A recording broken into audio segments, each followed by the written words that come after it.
Depuis le mois de décembre 2023, le gouvernement de Javier Milei multiplie les annonces. Suppression massive de subventions, gel des salaires publics, coupe budgétaire dans les services essentiels, dérégulation du marché du travail.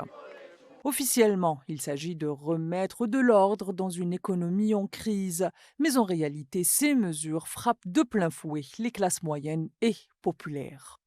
Milei incarne aujourd'hui une tentative brutale de réimposer un modèle néolibéral extrême en Amérique latine, basé sur la réduction du rôle de l'État, la libéralisation totale de l'économie et l'alignement aveugle sur les États-Unis et l'entité sioniste.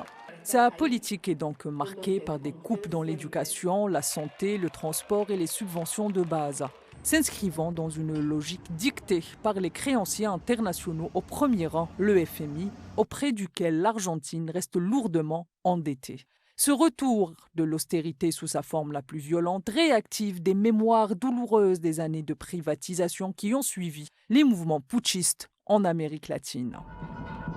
L'histoire récente de l'Argentine est marquée par des mouvements citoyens profonds, les assemblées de quartier en 2001, les piqueteros dans les années 1990, les grands rassemblements pour les droits humains initiés par les maires de la place de Mai, s'inscrivant aussi dans une tradition populaire face aux ingérences des USA et des institutions monétaires internationales.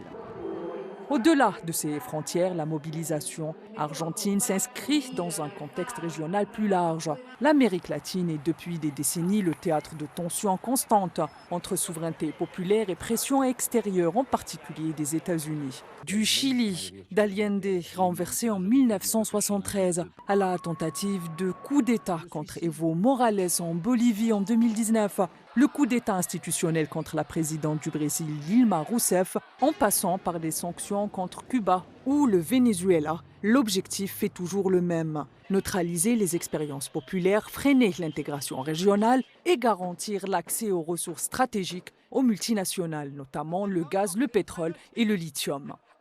Dans ce contexte, l'Argentine devient un maillon clé situé dans un triangle du lithium avec la Bolivie et le Chili. Elle est convoitée pour ses ressources essentielles à la transition énergétique des pays du Nord. Le programme de Milei, en facilitant les investissements étrangers sans condition, répond à cette demande. Il affaiblit les capacités de négociation de l'État, criminalise les résistances et cherche à isoler le pays de ses voisins les plus souverainistes. Il a même retiré l'Argentine des BRICS.